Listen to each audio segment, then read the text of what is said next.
Welcome to Faith Positive Radio with Dr. Joey Fawcett, the Christian business coaching conversation that increases your faith with greater joy at work so you love God and others more. Dr. Joey interviews Christian business professionals just like you to discover their secrets for working faith positive in a negative world. Welcome to Faith Positive Radio with Dr. Joey Fawcett. Hey, Faith Positive Nation, Dr. Joey Fawcett here with another great episode of Faith Positive Radio. Thanks so much for listening. I am humbled that anybody besides my mom listens to these podcast episodes, and I'm not even sure Mom listens to all of them, frankly. But and I would never ask Dad what he thought about them. But anyway, you're listening, and that's what's important, and I am very, very grateful for that.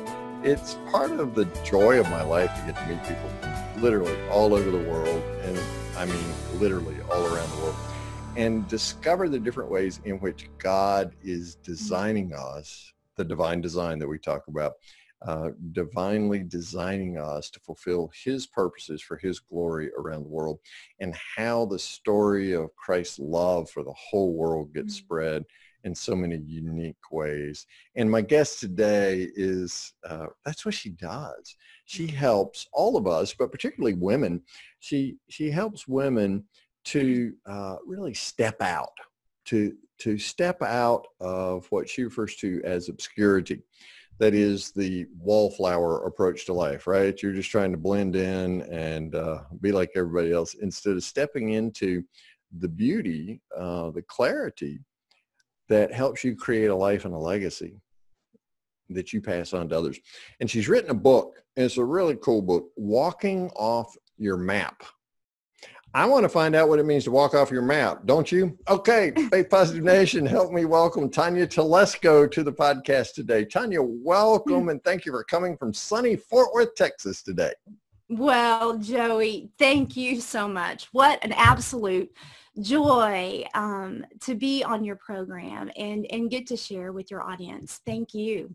Oh, thank you. I've been looking forward to this for a long time. So let's take on that whole notion of obscurity that you write about in your book, Walking Off Your Map. Man, there are a lot of us, particularly women, who choose obscurity. What's that all about? Yes, sir. Well, you know, Joey, growing up, boy, I was just so blessed to be raised in a beautiful home, faith and values and family, and it couldn't have been any better. And horses. I tell you what. You're raised with horses. Yes, and animals. Doesn't get any better than that, right? That's exactly right. I mean, I just had a beautiful life and a beautiful childhood. And I remember when I was graduating from high school and thinking, okay, I'm supposed to be thinking about college now. What do I do? What do I do? I remember looking through the phone book. I mean, literally looking through the yellow pages. This is back, for those of you who are younger members of our audience, Faith Positive Nation, back when they actually printed books, right, on paper, and the paper was yellow, and that's how you found a business as opposed to Google. Okay, go ahead, Tonya. Thank you, Joey. No Google. Yeah, I've read about it only in the history books. I didn't actually experience it. But yes, that's right. I lied and poorly. But anyway, so you sat down. Here you are, a high school graduate. You sat down with the yellow pages, and you're letting your fingers do the walking. Through the yellow pages. There we go. And so it was really interesting, Jody. I went to college, and and it wasn't that I didn't have a good time. I a couple of different colleges, but I could not get that clarity piece on what major, what are you going to major in? Where you can fly for a couple of years and have that cushion. Sure. And I bet you I changed my major at least 5 times. Long bet story your parents short, love that, right? Oh my goodness, that got a little expensive. Honey, we need to talk. Yes, exactly. And honestly, I made it through my junior year, and I was so frustrated, Joey. I remember going to church one Sunday, and I walked in. My dad was the pastor, and there was this couple that had been going for a little bit. Well, a lady walked in with a flight attendant uniform on, and she just looked like something out of a magazine. I mean, dressed to the hilt, and all I could think in my mind was, she gets to dress up and travel the world and get paid for it, you know? That sounded pretty cool. Long story short, it was about a month later, I'm like, I'm quitting college, and I decided to be a flight attendant. Good. So I did that for a couple of years, and then I'm like, there has to be more to life than this. And I just wasn't all it cracked up to be. Oh my, no, fish or chicken. But it just was a frustration point internally, because I know that God had made me for more. Okay. And I went on to get into sales, outside sales and surgical sales, and actually software sales. Oh, sweet. I tore it up. I mean, I did really great. But where that frustration hit point was that it wasn't my destiny. Okay. And maybe somebody else's, but it wasn't mine. How did you know it wasn't your destiny, Tonya? Boy, howdy. I just, Joey, I believe that every single one of us, that I see so many people like I did, that they want the world to notice us. We want to have that validation. Yep. But I think inside of us, and what I like to say is that I chose success over significance, because I bought into society's way of doing things. And success is something that we do for ourselves. Significance is how we live for others. Say that again. That's really important, Tonya. We need to hear that again. Success is what we do for ourselves. The significance is how we live for others. Sweet. And, so you were successful, but it was shallow because you were just living for yourself and you were yearning for significance. What did that look like with you internally? I mean, as you're thinking, as your heart's feeling, what emotions and thoughts were running through you as you realized the shallowness of success? It's, I think once you kind of experience those material things, and you're like, is this all it? Is this it? Yeah. There's just that emptiness inside. But also, Joey, I think it's that when we're not utilizing our gifts, it's like the world isn't looking for you. The world isn't looking for me. The world is looking for our gift. And so when we're not engaging and developing our gift, there's going to be a hole in our heart because we're not doing what we were created to do. All right, so a real lack of fulfillment, dissatisfaction, those kinds of things. No joy. Wow. Yeah.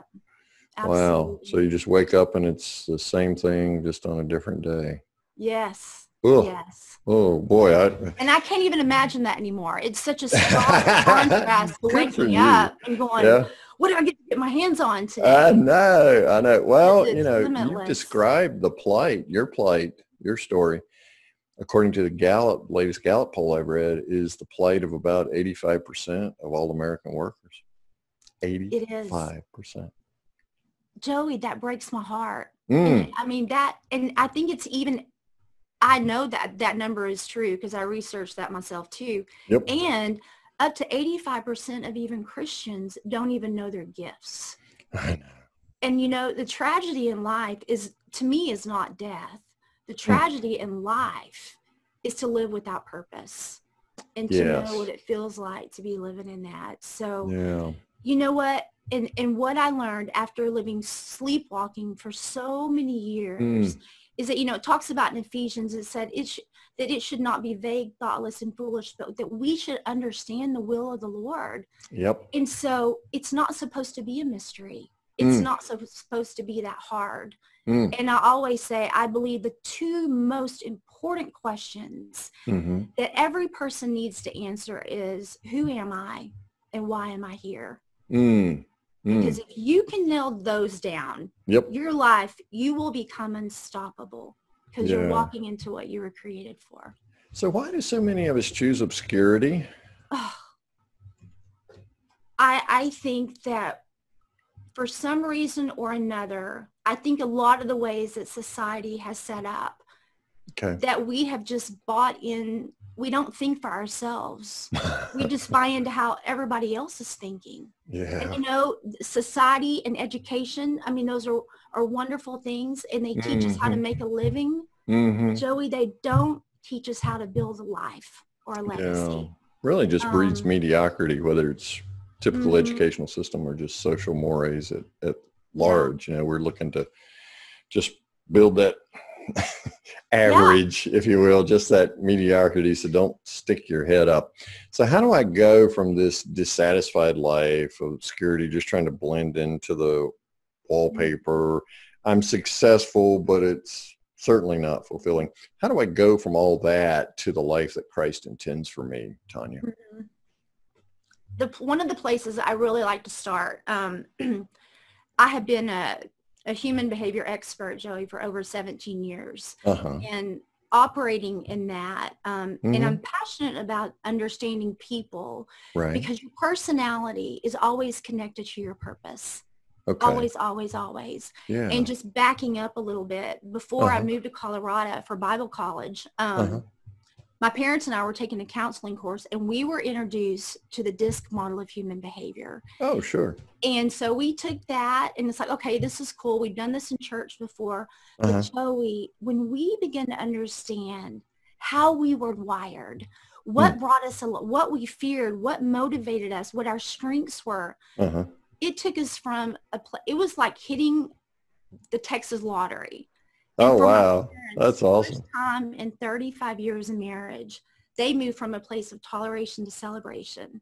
Oh, sweet. They knew how to breathe life into each other's needs. They knew what each other needed, and they knew what they needed. So I think a huge starting point is really understanding, how are you wired? Like looking under the hood of a car. You got to look under the hood to see what it's capable of, what makes it run and what makes it go. And so a huge part is understanding your strengths and your fears, and it just takes out the guesswork. So that's one place to start. I have to know myself, and we in Faith Positive Nation refer to that as your divine design. There you go. How did God put me together? I mean, there's 7.5 billion people here, and there's nobody like me. Now, there's some days my wife, it is amazing. There's some days my wife would say, thank you, Jesus. But anyway, it's a testimony to God's creativity, and yet unpacking who I am using an assessment tool like DISC. For those of us who is so helpful, for those of us who may not be familiar, can you give us just a short course in DISC and help us understand just a bit about how that unpacks the divine design God's put within us? Absolutely. And before that, I used to think, oh no, that's psychology. I don't want to go over this. Oh, God created this. That's right. Shortcut to say, this is my creation, and I did very predictable things so that you could operate at a higher level, right? Yeah, it's descriptive, not prescriptive. We're not creating people. We're describing how God created them. Yeah, so run us through DISC quickly. Yes, just very quickly. The foundation of DISC is that there is, and the reason I love it, Joey, is because it doesn't just help you understand yourself. It helps you build that communication line with others. Absolutely. Communication is the big piece too. My husband and I are on faculty for the John Maxwell team. So we lead and train 35,000 people in DISC specifically because it's just that powerful. But the basic is that there are 4 different primary personality types. And there are 4 questions that you ask to disseminate which one that you would be in. All right. But each one, like 2 of them are more task focused, 2 are more relationship focused. Okay. And just understanding even that one piece and how we're wired be a game changer in a relationship. So it's understanding that each one has different traits, each one has different strengths, each one has different motivations and fears, and they're very predictable. And so when you understand those, when I meet a person in 30 seconds, I can say, I don't know what they're thinking, but I kind of know the lens that they're seeing life through. And so it enables me, like Jesus was, a D-I-S and a C whenever he needed to be what he needed to be in the moment he needed to be it.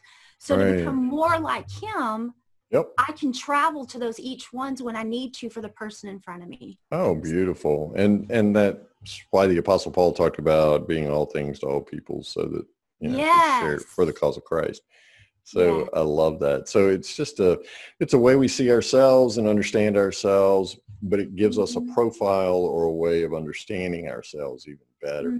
And the cool thing, Tonya, is that we complement, that's complement with an E, other people as God brings us together in teams, right? So you mentioned being on the John Maxwell team. You're with other people there, so each of you bring similar and yet dissimilar gifts and strengths to the process of helping people discover themselves through discs. I absolutely love that.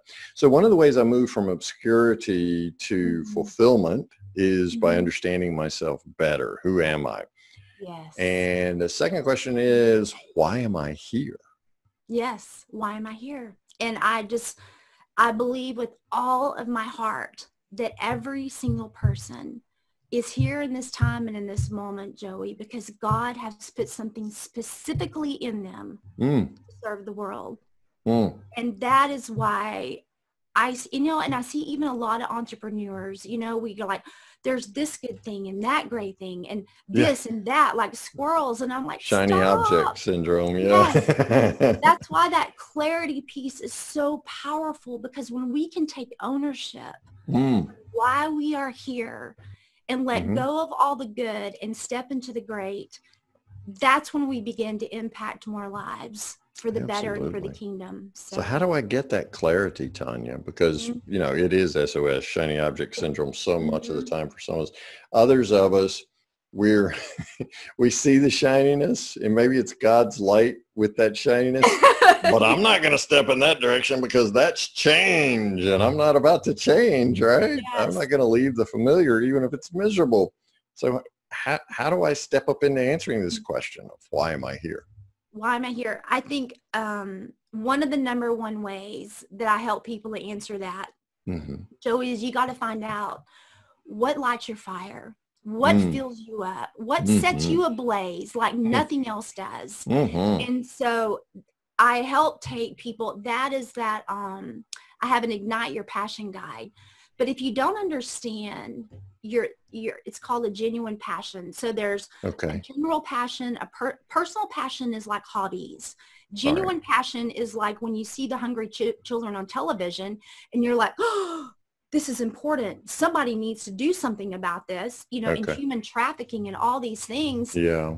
And you're like, okay, maybe I'll give some money. And then you flip the station, but you're still sitting there in your lazy boy doing nothing. Yeah. So it's not your passion. Genuine passion is what we have to lock down, because this is going to be the blood and the fuel to your calling. Genuine passion is that thing that if you don't do something about it before you leave this earth, you will not be a fulfilled person. Genuine passion, Joey, it's that, it's one or two ways that people find it. It can either be through a gift that's really natural. It could be like an engineer, a doctor, a scientist, a musician, or something like that. Another way that people are able to find it is that usually something has happened to you at a deep emotional level or to a family member or someone close, and you're like, I have got to put a stop to this. I have got to do something about this.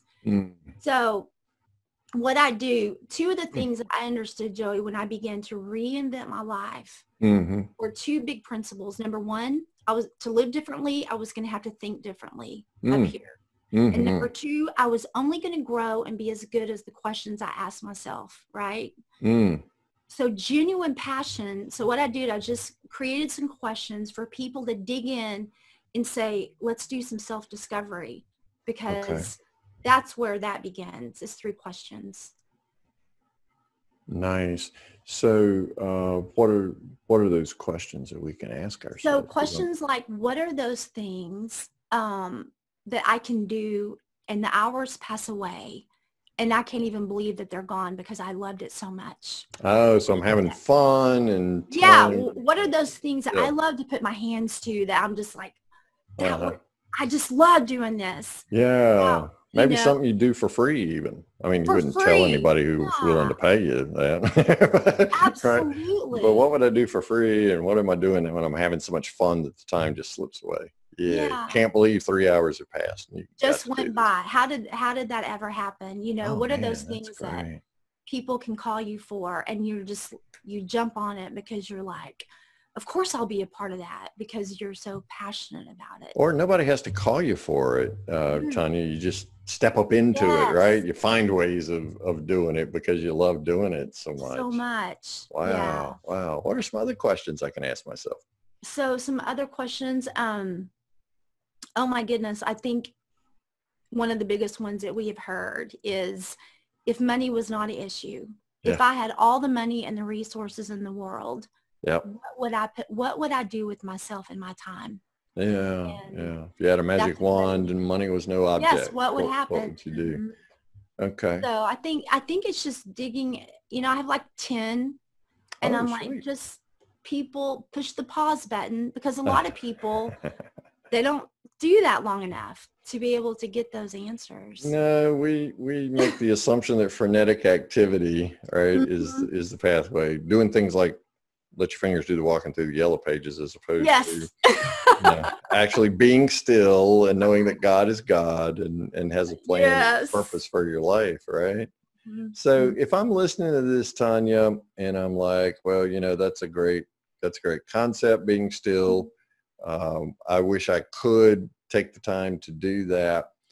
Describe for us the benefits for you and your own story of taking the time to sit down and be still with God, and the transition, really more than transition, the transformation that it was for you in terms of your own passion and purpose.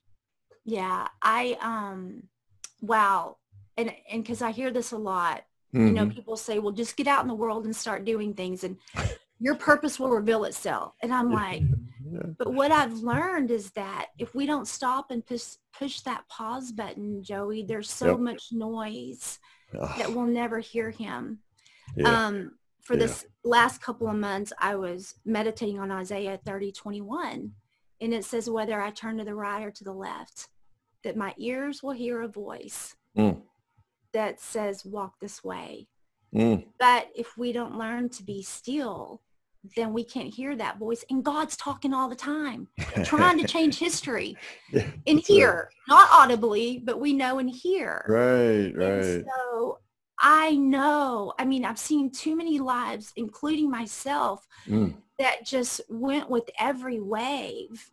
And not only was I not touching people's lives and do what I was called to do, but I was miserable. I mean, I was just downright miserable. And wondering why you were miserable, right? It's that herd. Put my finger on it. Yeah, because it's a forest and trees kind of thing, and you're in so deep. But it's that herd mentality, it seems like to me, Tonya. And that's the obscurity. Just don't stick your head up, because it's a game of whack-a-mole out there, right? And every time you stick your head up, you're going to get beat up on the head. But instead, the clarity brings, what I hear you describing, is a purpose and a passion that transforms you from the working dead, right, to serving others, and the significance that comes from that. And that brings the fulfillment, the meaning, the satisfaction, and the purpose. Yes. And when there's no clarity, there's no change. And so if we don't, that's important. No clarity, no change. No clarity, no change. Right. And so that's huge. That's why that being still is so important, because our heart knows all these incredible things about us, all in here, but our head doesn't have a clue. So we have to take that 18-inch journey from here to get it up here, so we can see some things, and getting quiet's part of that. Yeah. So you've tried everything else. You tried it the world's way. You tried obscurity. Yes. Just take 5 or 10 minutes every morning to get clear about who it is that God's created you to be. I guess that's what Paul's talking about in Romans 12, the first 2 verses, right? About don't be conformed, but be transformed by the renewing of your mind. Boy, that's beautiful. Tonya Telesco is my guest today. She's written a book called Walking Off Your Map. Hey, we don't have much time left, but you got to tell that story where your book title comes from. Oh boy. Walking Off Your Map. Tell us that quickly. My dad loved telling true stories growing up, Joey, and one of my favorites was Alexander the Great. And Alexander, he was one of the most well-known commanders in the army. And it was actually at age 30, he sat down and wept because he realized that he had conquered every world. But while leading his army toward the Himalayan mountains, a head soldier from the front lines approached him and said, "Sir, we got to turn around and go home. We walked off our map.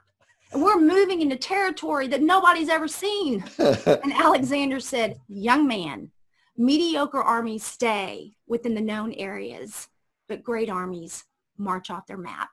And he got off his horse. He took it by its lead and he crossed the river. And that day he crossed his map, walked off his map. Wow. So, wow. That's one of my favorite stories. Oh, that's a great story. Faith Positive Nation, walking off your map. That's just the opening story in what is a phenomenal book. So be sure and go get your copy now. Walking Off Your Map. Go to Tonya's page on our website at getpositive.today, and you'll find a link that'll take you right there where you can get it. Tonya Telesco, you have a website where people can go and you got some free gifts for Faith Positive Nation, right?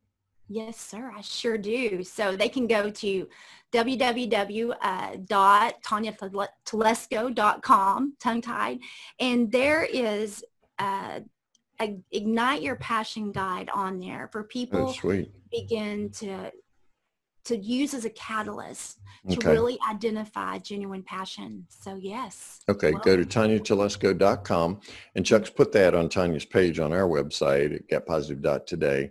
So that's when you come into search, it's Tonya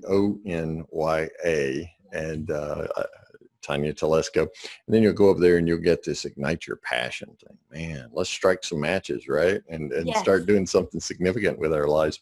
Faith Positive Nation always wants to know from my guest, Tonya, about a favorite Bible verse or Bible passage. You've mentioned a few, but I got a feeling there's maybe one more that's a favorite. Maybe one more. So that would have to be Ephesians 2:10. For we are God's own handiwork, his workmanship created in Christ Jesus for good works, Joey, that God prepared ahead of time that we should walk in them. I'm loving there's your it. Purpose scripture. You are God's masterpiece. Thank you, Tonya Telesco, for sharing with Faith Positive Nation today. I'm certainly purposeful and more passionate after doing this interview. Faith Positive Nation, I know you are also. So go to TonyaTelesco.com. Google her, look her up, get her book, Walking Off Your Map, and join Alexander the Great in discovering that faith is a belief in things unseen. So go walk off and follow God's purpose. Tonya, thank you so much. I pray God's blessings on you, your amazing family, and all the horsies. Yes. Thank you, Joey. You're a blessing. Appreciate you. Thanks for listening to Faith Positive Radio, the Christian business coaching conversation that increases your faith with greater joy at work so you love God and others more. Suggest guests and ask questions when you email Dr. Joey at info@getpositive.today. And be sure to get your free gift of the 5 positive business conversations to have today coaching program at getpositive.today. Until next time, may God bless you with everything your heart can hope for and more than your mind can imagine.